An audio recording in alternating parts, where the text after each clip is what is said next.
Hello students, आज हम NCERT Hindi की 9वीं कक्षा की पाठ्य पुस्तक गंगा के पाठ 5 आखिरी चट्टान तक के प्रश्न उत्तर करेंगे। पिछली वीडियो में हमने इस पाठ को पढ़ा व समझा था। अगर किसी बच्चे ने वह वीडियो नहीं देखा है तो आप चैनल पर जाकर पहले उस वीडियो को जरूर देख लें ताकि आप इस पाठ के सभी प्रश्न अच्छे से समझ पाएं। और यदि वीडियो अच्छा लगे तो वीडियो को लाइक और चैनल को सब्सक्राइब भी जरूर कर लीजिएगा। तो आइए अब आज का वीडियो शुरू करते हैं। तो प्रश्न है अभ्यास से, रचना से संवाद, मेरे उत्तर मेरे तर्क। निम्नलिखित प्रश्नों के सटीक उत्तर चुनिए और यह भी बताइए कि आपको ये उत्तर उपयुक्त क्यों लगते हैं। ठीक है, तो आपको प्रश्न दिए गए हैं और उनके 4 ऑप्शंस यानी कि विकल्प दिए गए हैं। तो जो भी उत्तर आपको सही लगता है उसको आपको चुनना है और अपने उत्तर को चुनने का कारण भी बताना है कि आपको ये उत्तर सही क्यों लगता है। तो पहला प्रश्न देखते हैं। लेखक ने सूर्यास्त का मनोहारी दृश्य कहाँ से देखा? विवेकानंद चट्टान से, अरब सागर की ओर के ऊंचे टीले से, पश्चिमी क्षितिज से या सैंड हिल से? तो उत्तर है अरब सागर की ओर के ऊंचे टीले से, यानी ऑप्शन ख, अरब सागर की ओर के ऊंचे टीले से। और कारण क्या है कि लेखक सैंड हिल से आगे बढ़ता गया क्योंकि वहां से पूरा दृश्य साफ नहीं दिखाई दे रहा था। कई रेत के टीले पार करने के बाद वह एक ऊंचे टीले पर पहुंचा जहां से उससे पश्चिमी क्षितिज और सूर्यास्त का पूरा खुला दृश्य दिखाई दिया। तो इसलिए यह उत्तर सबसे उपयुक्त है। फिर अगला प्रश्न देखिए। मैं कुछ देर भूला रहा कि मैं ही हूं। यह कथन लेखक की किस मनस्थिति को दर्शाता है? मनस्थिति यानी मन की स्थिति। मौन हो जाना, विस्मित हो जाना, भ्रमित हो जाना या आशंकित होना? तो सही उत्तर क्या है? ऑप्शन ख, विस्मित हो जाना। ठीक है, तो तर्क क्या है? इसका कारण क्या है कि प्रकृति के अद्भुत और विशाल दृश्य को देखकर लेखक इतना प्रभावित हो गया कि वह अपनी पहचान तक भूल गया। यह उसकी गहरी आश्चर्य और विस्मय की स्थिति को दर्शाता है। फिर अगला प्रश्न देखिए। मैंने उस चोटी को पहली बार सर किया हो। इस कथन में कौन सा भाव व्यक्त होता है? करुणा का, विनम्रता का, आत्मीयता का या संतुष्टि का? तो इस प्रश्न का उत्तर है ऑप्शन घ, ठीक है, यानी कि संतुष्टि। और तर्क क्या है कि लेखक ने कई कठिन रेत के टीले पार किए थे।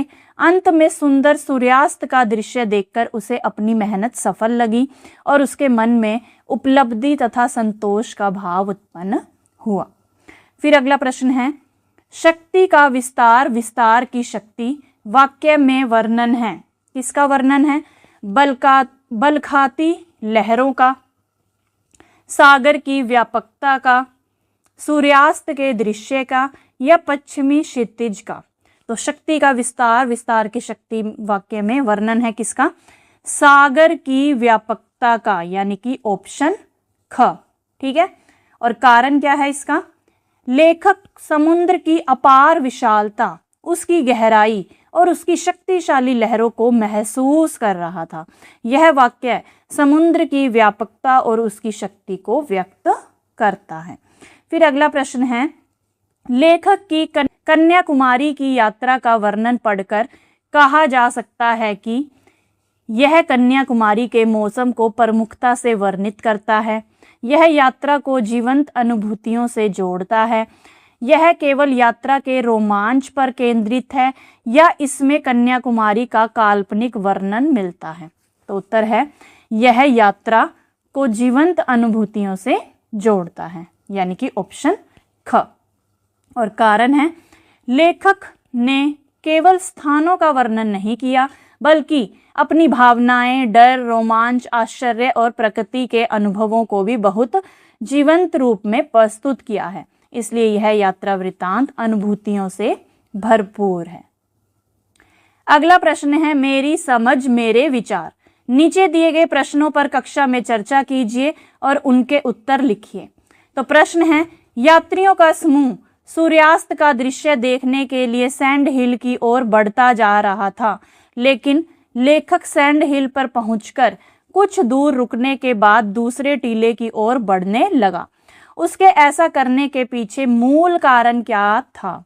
तो उत्तर है, लेखक सैंड हिल से सूर्यास्त का पूरा दृश्य स्पष्ट रूप से नहीं देख पा रहा था। यानी सैंड हिल से सूर्य अस्त होने का जो दृश्य है वो लेखक को अच्छे से साफ साफ नहीं दिखाई दे रहा था। अरब सागर की ओर एक और ऊंचा टीला सामने के विस्तार को ढक रहा था। लेखक चाहता था कि उसे सूर्यास्त बिना किसी रुकावट के पूरे समुद्र और क्षितिज के साथ दिखाई दे। इसी कारण वह बेहतर दृश्य की खोज में दूसरे ऊंचे टीले की ओर बढ़ गया। अगला प्रश्न देखिए, लेखक ने कन्याकुमारी के स्थानीय लोगों के विषय में क्या क्या बताया? स्थानीय लोग जो वहां पर रहते थे, ठीक है, कन्याकुमारी में। तो लेखक ने बताया कि कन्याकुमारी में बहुत से शिक्षित युवक बेरोजगार थे जिनके पास कोई काम नहीं था। उनमें कई ग्रेजुएट भी थे, लेकिन उन्हें अच्छी नौकरी नहीं मिल रही थी। वे छोटे मोटे काम करके अपना जीवन चला रहे थे, जैसे फोटो एल्बम बेचना आदि। लेखक ने वहाँ के मल्लाहों यानी कि नाविकों, स्थानीय नवयुवतियों और समुद्र से जुड़े साधारण जीवन का भी वर्णन किया है। स्थानीय लोग समुद्र से मिलने वाली चीजों पर निर्भर रहते थे और कठिन परिस्थितियों में भी जीवन जीते थे। फिर अगला प्रश्न है, अपने प्रयत्न की सार्थकता से संतुष्ट होकर मैं टीले पर बैठ गया। इस पंक्ति में प्रयत्न की सार्थकता से क्या अभिप्राय है? प्रयत्न यानी कि कोशिश और सार्थक होना यानी कि सफल हो जाना। तो इस पंक्ति में प्रयत्न की सार्थकता का अर्थ है लेखक की मेहनत का सफल होना। लेखक ने सुंदर सूर्यास्त देखने के लिए कई कठिन रेत के टीले पार किए थे।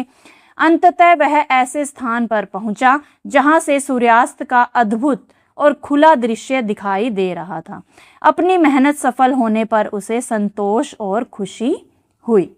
फिर अगला प्रश्न देखिए, यात्रा वृतांत में आए उन दृश्यों के विषय में लिखिए जिनका अनुभव लेखक के लिए बिल्कुल नया था। तो उत्तर है, लेखक के लिए कन्याकुमारी के अनेक दृश्य बिल्कुल नए और अनोखे थे, जैसे 3 समुद्रों का संगम, विवेकानंद चट्टान का दृश्य, समुद्र की ऊंची लहरें, रंग बिरंगी अनाम रेत जिनका नाम ही नहीं था, ऐसे ऐसे रंग थे उनके, सुनहरा सूर्योदय और सूर्यास्त। ये सब उसके लिए विशेष अनुभव थे। समुद्र के बदलते रंग, लहरों की शक्ति और रेत के अनगिनत रंगों ने लेखक को बहुत प्रभावित किया। फिर अगला प्रश्न देखिए, यात्रा वृतांत से ऐसे 2 अंश चुनकर लिखिए जिससे लेखक की मानसिक दृढ़ता और हार ना मानने की प्रवृत्ति का पता चलता है। यानी लेखक जो है मेंटली स्ट्रोंग था और हार मानने वालों में से नहीं था। तो वो पाठ के किस अंश से पता लगता है? तो यहाँ दिया गया है पहला अंश, जल्दी जल्दी चलते हुए मैंने एक के बाद एक कई टीले पार किए, टांगे थक रही थी पर मन थकने को तैयार नहीं था।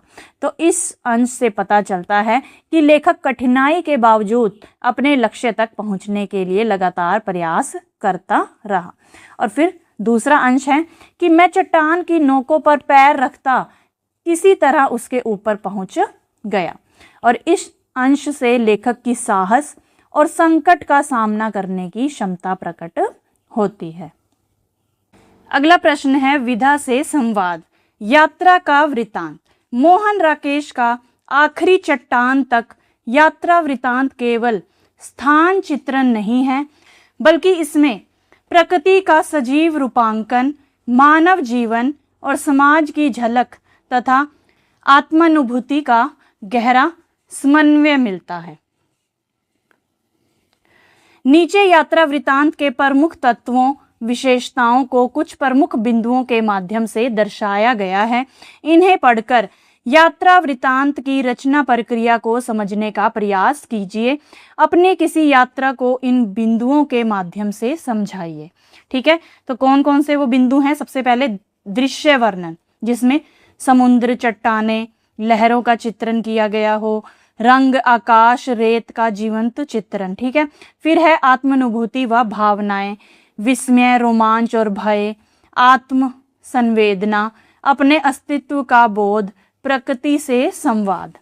फिर है सांस्कृतिक परिप्रेक्ष्य, विवेकानंद, चट्टान, स्थानीय लोग, नवयुवक, शिक्षा, धार्मिक परंपराएं, मंदिर, अर्घ। फिर है जीवन दर्शन, जीवन दर्शन में शक्ति का विस्तार, विस्तार की शक्ति, आत्मचेतना, क्षणभंगुरता व उदासी। शैलीगत विशेषताओं में आएगा सजीव, प्रवाहपूर्ण भाषा, दृश्यात्मकता, रूपक, उपमा, प्रतीक, रंगों का भावात्मक प्रयोग। और फिर है रोमांच व संघर्ष, जिसमें लहरों से संघर्ष, अंधेरे में भटकने का भय, सुरक्षित लौटने की चिंता। तो इन सभी बिंदुओं को ध्यान में रखते हुए आपको अपनी किसी यात्रा का वर्णन करना है। जैसे मान लीजिए अगर आप नैनीताल गए हैं, ठीक है, तो सबसे पहला बिंदु क्या था हमारा? दृश्य वर्णन। तो आप लिखेंगे मैं नैनीताल गया, वहां पहाड़, झील और हरियाली बहुत सुंदर लग रहे थे। सुबह और शाम का दृश्य मनमोहक था। ठीक है, तो इसमें आपने दृश्य का वर्णन कर दिया नैनीताल के। फिर दूसरा पॉइंट, आत्मानुभूति व संवेद, भावनाएं। प्रकृति को देखकर मुझे खुशी और रोमांच महसूस हुआ। झील में नाव चलाते समय थोड़ा डर भी लगा। ठीक है, तो ये आपकी आत्मानुभूति और आपकी जो भी भावनाएं थी वो हैं इसके अंदर। और फिर है तीसरा, सांस्कृतिक परिप्रेक्ष्य, कि वहाँ के लोग सरल थे, मंदिरों में पूजा हो रही थी और दुकानों पर स्थानीय सामान बिक रहा था। फिर है जीवन दर्शन, कि जीवन कैसा था वहाँ का, कि इस यात्रा से मुझे प्रकृति की विशालता और शांति का अनुभव हुआ। मैंने धैर्य और संतुलन का महत्व समझा। फिर है शैलीगत विशेषताएं, कि झील का पानी चमक रहा था और पहाड़ बहुत सुंदर दिखाई दे रहे थे। ठंडी हवा वातावरण को सुखद बना रही थी। फिर है रोमांच व संघर्ष, बारिश के कारण रास्ता फिसलन भरा हो गया था। सावधानी से चलते हुए हम सुरक्षित वापस पहुंचे। अगला प्रश्न है विषयों से संवाद, यात्रा और खोज। सागर में बहुत से लोगों ने लंबी लंबी यात्राएं की हैं और अपनी यात्रा से अर्जित ज्ञान और अनुभव से समाज को समृद्ध किया है। पुस्तकालय एवं शिक्षक की सहायता से कुछ महत्वपूर्ण यात्रा वृतांत और उनके लेखकों के विषय में जानकारी एकत्रित कीजिए और लिखिए। आपकी सहायता के लिए एक संकेत नीचे दिया गया है।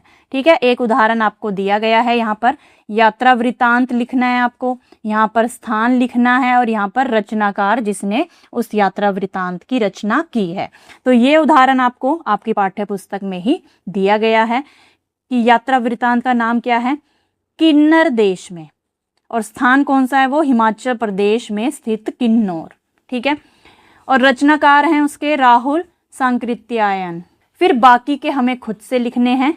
ठीक है, तो हो गया दूसरा, तिब्बत में 1.25 वर्ष, ये हो गया यात्रा वृतांत और स्थान है तिब्बत और इसके रचनाकार भी राहुल सांकृत्यायन है। ठीक है, फिर है मेरी कैलाश यात्रा, कैलाश मानसरोवर स्थान हो गया और स्वामी सत्यदेव परिवारजक हो गए रचनाकार। फिर है अरे यायावर रहेगा याद। ठीक है, ये हो गया यात्रा वृतांत और स्थान है भारत और विदेश यात्रा और इसके रचनाकार हैं सच्चिदानंद हीरानंद वात्स्यायन अज्ञ। ठीक है, फिर है एक बूंद सहसा उछली और स्थान है यूरोप यात्रा और इसके भी रचनाकार कौन है, सच्चिदानंद हीरानंद वात्स्यायन अज्ञ। ठीक है, तो इस तरह से आपको लिखना है इस प्रश्न का उत्तर। फिर अगला प्रश्न देखिए, मेरे देश की धरती। कन्याकुमारी भारत के तमिलनाडु राज्य में स्थित एक तटीय शहर है जिसके प्राकृतिक सौंदर्य का चित्रण पाठ में हुआ है। भारत के समुद्री तट पर स्थित अन्य राज्यों के नाम तथा उनकी अवस्थिति को भारत के मानचित्र पर चिन्हित कीजिए। ठीक है, तो भारत के समुद्री तट पर स्थित अन्य राज्यों के नाम और उनकी अवस्थिति को हमें भारत के मानचित्र पर चिन्हित करना है। ठीक है, तो जैसे कि गुजरात है पश्चिमी तट पर, महाराष्ट्र भी पश्चिमी तट पर, गोवा भी पश्चिमी तट पर, कर्नाटक है पश्चिमी तट पर, केरल दक्षिण पश्चिम तट, तमिलनाडु दक्षिण पूर्व तट, और आंध्र प्रदेश है पूर्वी तट, ओडिशा भी पूर्वी तट, और पश्चिमी बंगाल पूर्वी तट। ठीक है, तो इन सभी को आपको मानचित्र पर भी दर्शाना है कि ये कहाँ पर स्थित है। अगला प्रश्न है, यात्रा करना सभी को अच्छा लगता है।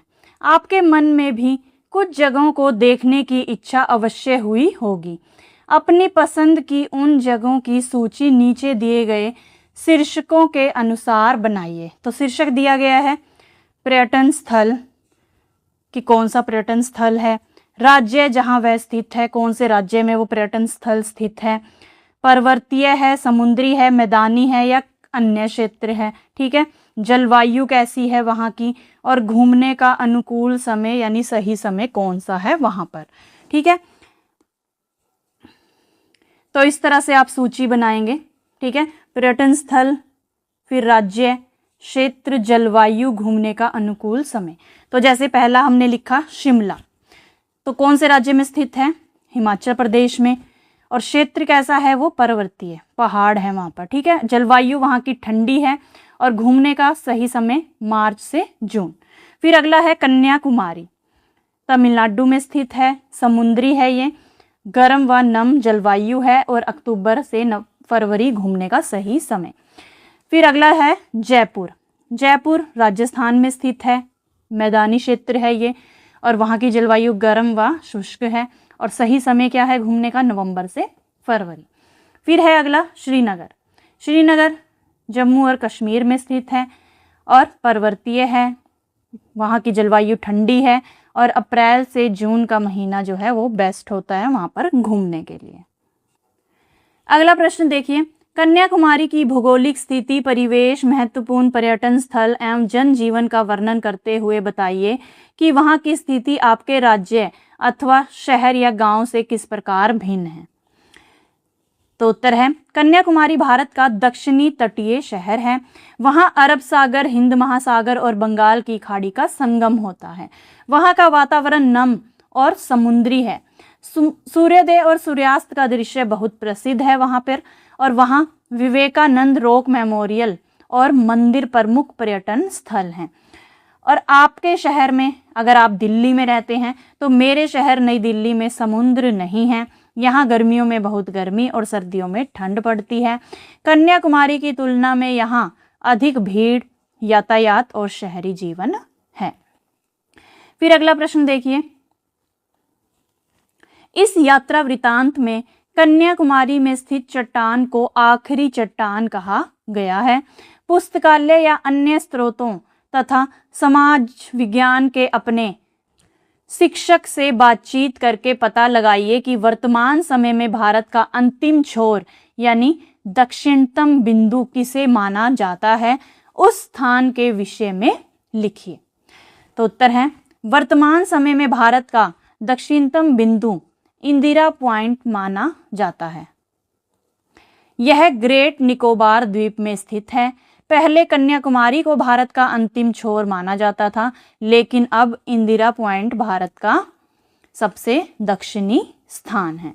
फिर अगला प्रश्न है, इंटरनेट या अन्य किन्हीं माध्यमों से पता लगाइए कि आखिरी चट्टान में वर्णित कन्याकुमारी के विवेकानंद स्मारक चट्टान के स्वरूप में किस प्रकार का विस्तार हुआ है।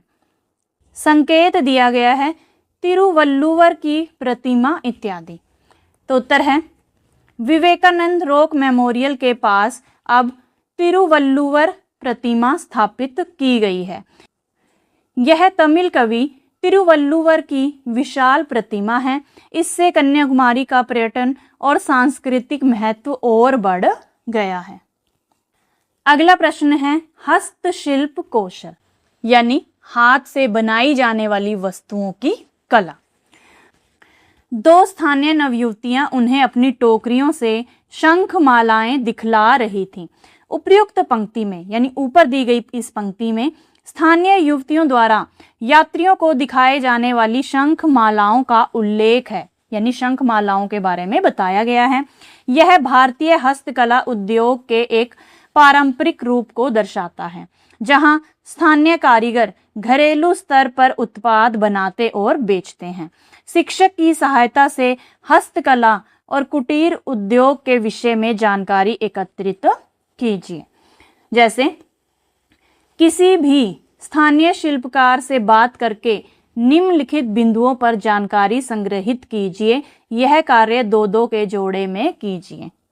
ठीक है, यानी 2 बच्चे इस कार्य को एक साथ कर सकते हैं। जैसे आपको क्या क्या पता लगाना है कि शिल्प का नाम, यह कार्य कब से कर रहे हैं, इसका प्रशिक्षण कहाँ से लिया, शिल्प निर्माण में घर की महिलाओं की साझेदारी, प्रयुक्त सामग्री, तकनीक, लागत और विपणन, औपचारिक संस्थागत प्रशिक्षण कि क्या बाहर जाकर प्रशिक्षण दिया जाता है, जहाँ पे ट्रेनिंग दी जाती है कि वहाँ पर आपने ट्रेनिंग ली है। ठीक है, उसके बारे में लिखना है। तो जैसे कि मान लीजिए शिल्प का नाम है मिट्टी के बर्तन बनाना, तो यह कार्य कब से कर रहे हैं? लगभग 20 वर्षों से। प्रशिक्षण कहाँ से लिया? परिवार के बड़े सदस्यों से। महिलाओं की साझेदारी क्या है इसमें कि महिलाएं क्या करती हैं? महिलाएं रंगाई, सजावट और बिक्री में सहायता करती हैं। प्रयुक्त सामग्री क्या क्या है इसमें? मिट्टी है, रंग, चाक, पानी आदि, इन सबको मिलाकर मिट्टी के बर्तन बनाए जाते हैं। तकनीक, लागत और विपणन, यानी तकनीक क्या है कि चाक पर बर्तन बनाए जाते हैं, लागत कम होती है यानी कमाई इसमें कम होती है। स्थानीय बाजार और मेलों में बिक्री की जाती है। और औपचारिक प्रशिक्षण, कोई ट्रेनिंग बाहर से, तो कुछ कारीगर क्या करते हैं? सरकारी प्रशिक्षण शिविरों में भी भाग लेते हैं। अगला प्रश्न है, डिजिटल खरीदारी और ई वाणिज्य कुटीर उद्योग को बढ़ावा देने में किस प्रकार उपयोगी है? तो यहाँ पर ई वाणिज्य का अर्थ क्या है बच्चों? जब हम इंटरनेट और डिजिटल तकनीकों के माध्यम से वस्तुओं की ऑनलाइन खरीदारी और बिक्री करते हैं। ठीक है, जैसे आजकल आप करते हैं अमेज़ॉन से, फ्लिपकार्ट से। ठीक है, तो ये सभी क्या है? ई वाणिज्य के ही स्रोत हैं। ठीक है, तो डिजिटल खरीदारी और ई वाणिज्य से कुटीर उद्योग को बहुत लाभ मिलता है। कारीगर अपने उत्पाद इंटरनेट के माध्यम से दूर दूर तक बेच सकते हैं। इससे उनकी आय बढ़ती है और उनके उत्पादों को अधिक पहचान मिलती है। ऑनलाइन भुगतान और घर तक डिलीवरी की सुविधा से व्यापार आसान हो गया है। ठीक है, तो डिजिटल खरीदारी और ई वाणिज्य से जो कुटीर उद्योग हैं उन्हें बहुत ही लाभ मिला है। फिर अगला प्रश्न देखिए, हस्तशिल्प कला को बढ़ावा देने के लिए सरकार द्वारा किए जा रहे प्रयासों की जानकारी इकट्ठा कीजिए और अपनी कक्षा में उस पर चर्चा कीजिए। तो उत्तर है, सरकार हस्तशिल्प कला को बढ़ावा देने के लिए कई योजनाएं चला रही हैं। कारीगरों को प्रशिक्षण, ऋण और आर्थिक सहायता दी जाती।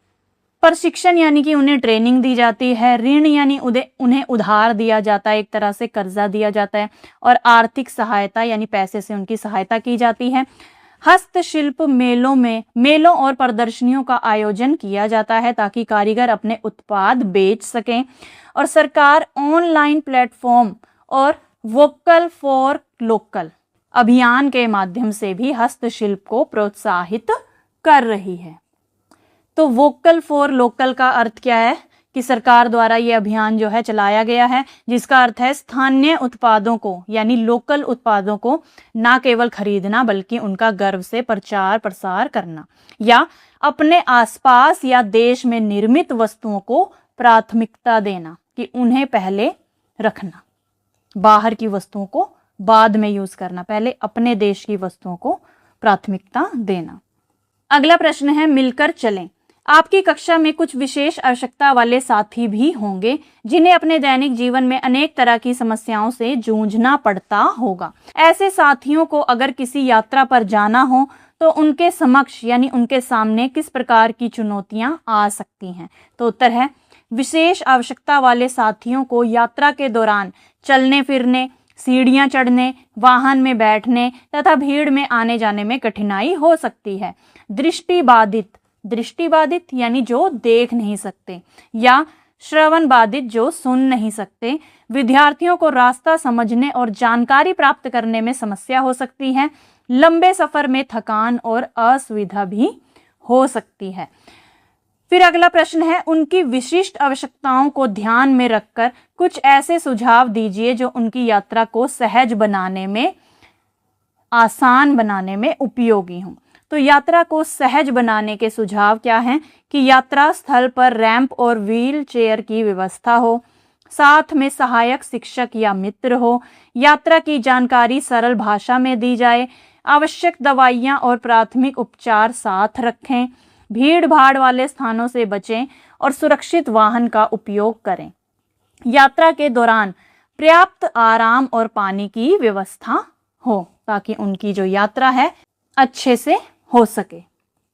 फिर है, अपने द्वारा दिए गए सुझावों पर विद्यालय के विशेष शिक्षक के साथ चर्चा कीजिए और समझिए कि आपके द्वारा सुझाए गए उपाय कितने प्रभावी हैं और उनमें और क्या बदलाव किए जा सकते हैं। ठीक है, तो जो आपने ऊपर सुझाव सुझाए हैं यानी जो आइडियाज़ आपने दी हैं, एडवाइस दी हैं, तो आपको उन सुझावों को अपने विद्यालय के विशेष शिक्षक जो विशेष आवश्यकताओं वाले बच्चों के लिए रखे जाते हैं उनके साथ आपको चर्चा करनी है कि ये सुझाव कैसे हैं और इनमें क्या क्या चेंजेस अगर करने हैं तो क्या क्या चेंजेस किए जा सकते हैं। विशेष शिक्षक ने बताया कि ये सुझाव उपयोगी हैं। उन्होंने यह भी कहा कि यात्रा से पहले सभी साथियों की आवश्यकताओं को समझना चाहिए और उसी अनुसार योजना बनानी चाहिए। सुरक्षा और सहयोग पर विशेष ध्यान देना आवश्यक है। अगला देखिए, प्राप्त सुझावों के विषय में कक्षा के विशेष आवश्यकता वाले साथियों से भी चर्चा कीजिए और उनकी राय जानने का भी प्रयास कीजिए। ठीक है, अब आपको विशेष आवश्यकता वाले बच्चों से भी चर्चा करनी है और उनकी भी राय जाननी है।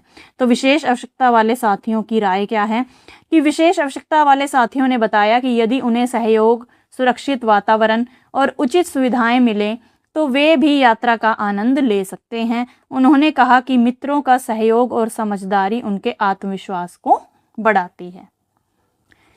अगला प्रश्न है, सृजन प्रकृति की ओर।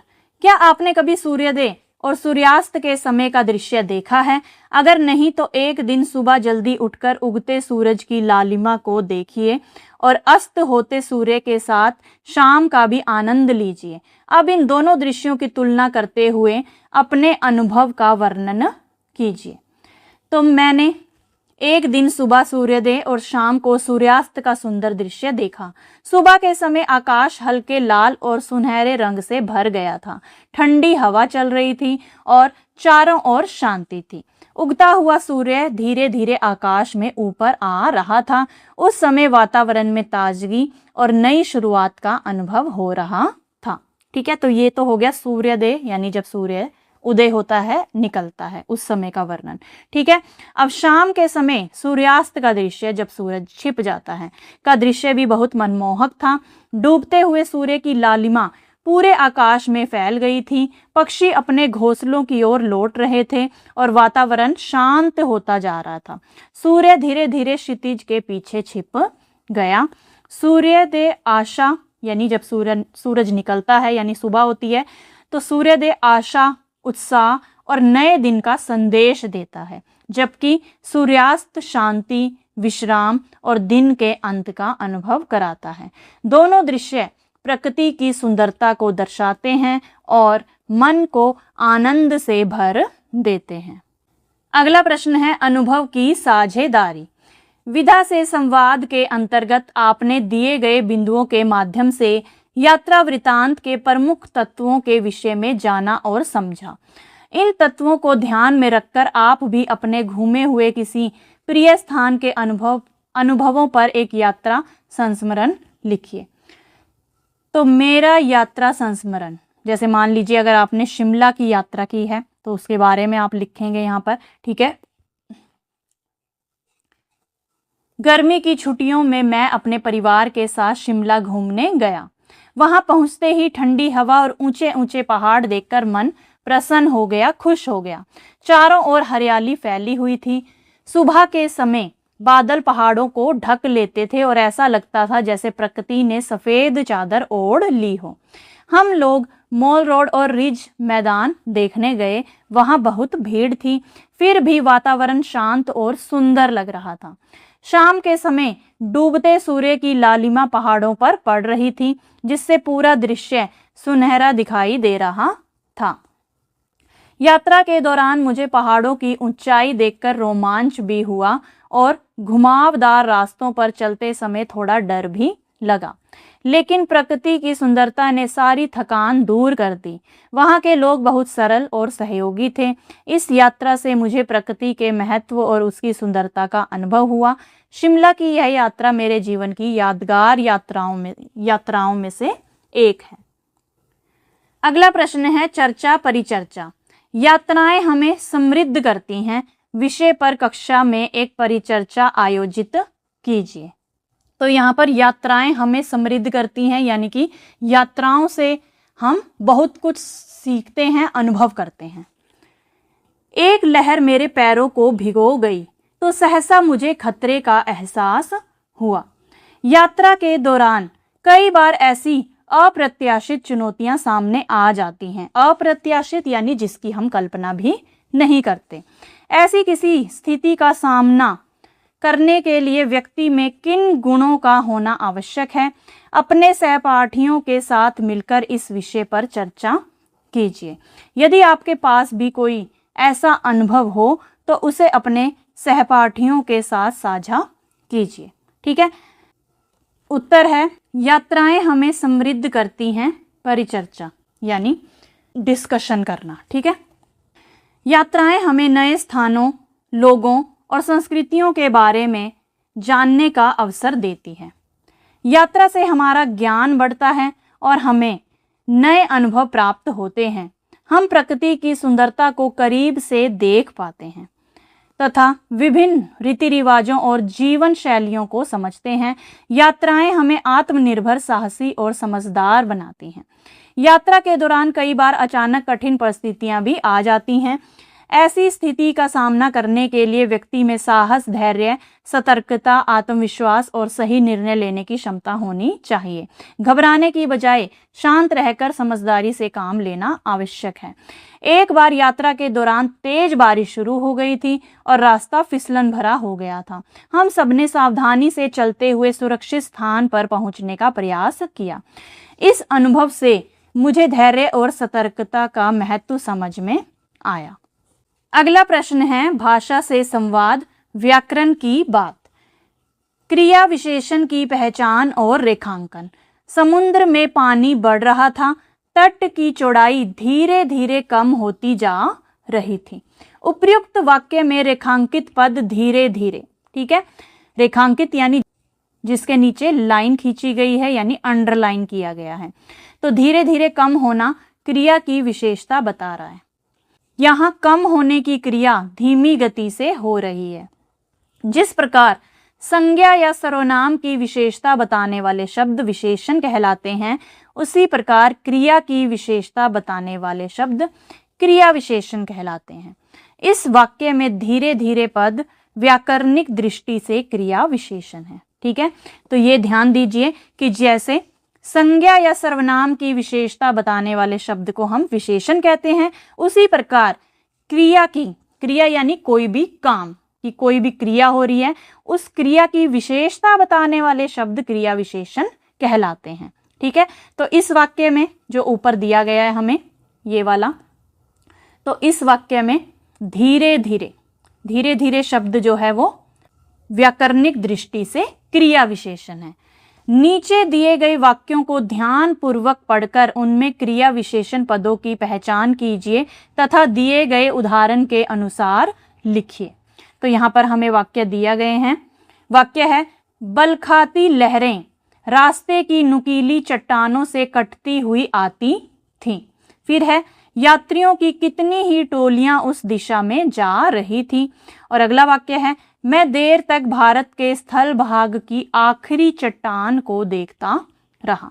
ठीक है, तो इन वाक्यों में हमें क्या करना है, क्रिया विशेषण पदों की पहचान बतानी है और उदाहरण भी लिखना है। तो एक उदाहरण हमें यहाँ पर दिया गया है, जैसे वाक्य है मैं जल्दी जल्दी चलने लगा। क्रिया विशेषण क्या है इसमें, जल्दी जल्दी। कैसे चलने लगा, जल्दी जल्दी। और क्रिया जिसकी विशेषता बताई जा रही है, तो क्रिया क्या है इसमें, चलने लगा। तो जल्दी जल्दी क्या हो गया, ये तो हो गया क्रिया विशेषण। और किसकी विशेषता बता रहा है वो, चलने लगा क्रिया की। ठीक है, तो चलने लगा होगी क्रिया और ये हो गया जल्दी जल्दी क्रिया विशेषण। तो अब हमें बाकी खुद से बनाने हैं। तो वाक्य हमें दिया गया था, बलखाती लहरें रास्ते की नुकीली चट्टानों से कटती हुई आती थी।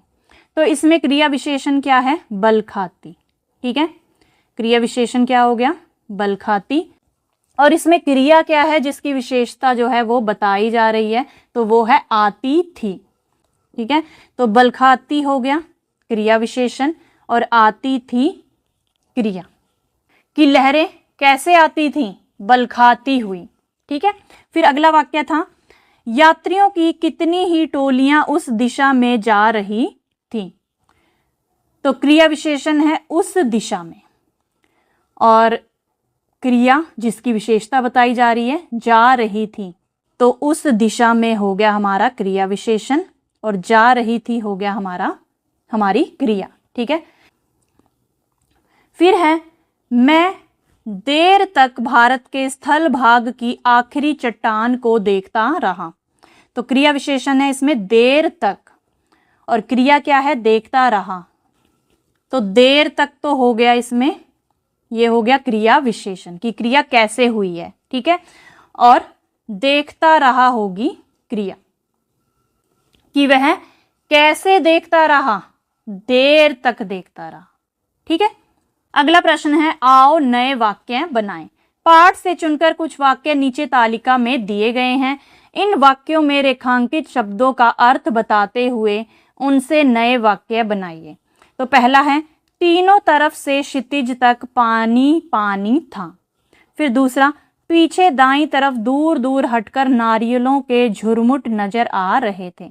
फिर अगला है, दूर तक एक रेत की लंबी ढलान थी। फिर है, पश्चिमी तट के साथ साथ सूखी पहाड़ियों की एक श्रृंखला दूर तक चली गई थी। और अगला वाक्य है, सामने फैली रेत के कारण बहुत रूखी, बीहड़ और वीरान लग रही थी। ठीक है, तो अब यहाँ पर जो भी रेखांकित शब्द है, जैसे क्षितिज, झुरमुट, ढलान, श्रृंखला और बीहड़, तो इनके अर्थ बताते हुए, इन शब्दों के अर्थ बताते हुए हमें वाक्य बनाने हैं। तो पहला शब्द है क्षितिज। तो इसका अर्थ क्या होता है, जहां आकाश और धरती मिलते दिखाई देते हैं। और वाक्य क्या बनेगा, शाम के समय क्षितिज बहुत सुंदर दिखाई दे रहा था। फिर अगला देखिए, अगला शब्द झुरमुट, पेड़ों या पौधों का समूह।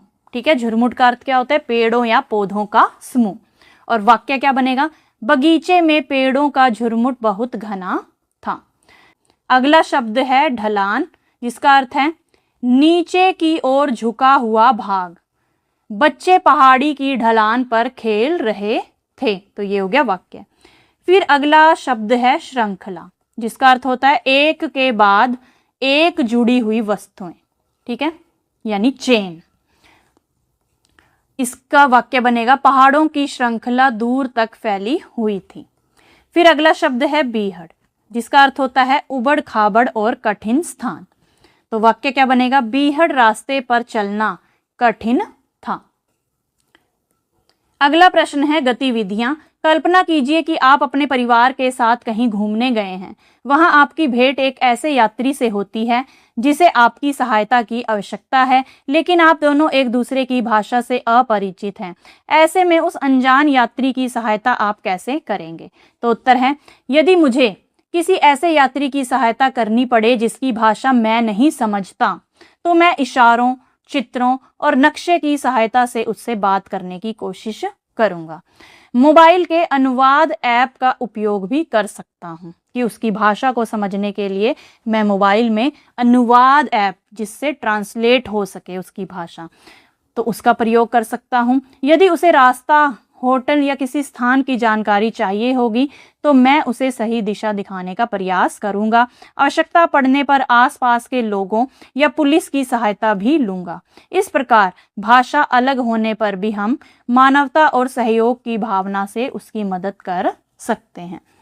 फिर अगला प्रश्न देखिए, पधारो म्हारे देश।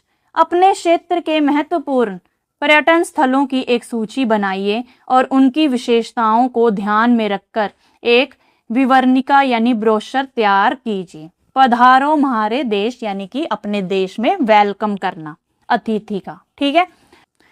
तो हमें अपने क्षेत्र के महत्वपूर्ण पर्यटन स्थलों की सूची बनानी थी, ठीक है। जैसे दिल्ली के प्रमुख पर्यटन स्थल, लाल किला, और विशेषता क्या है कि ऐतिहासिक किला और मुगल स्थापत्य कला का सुंदर उदाहरण है।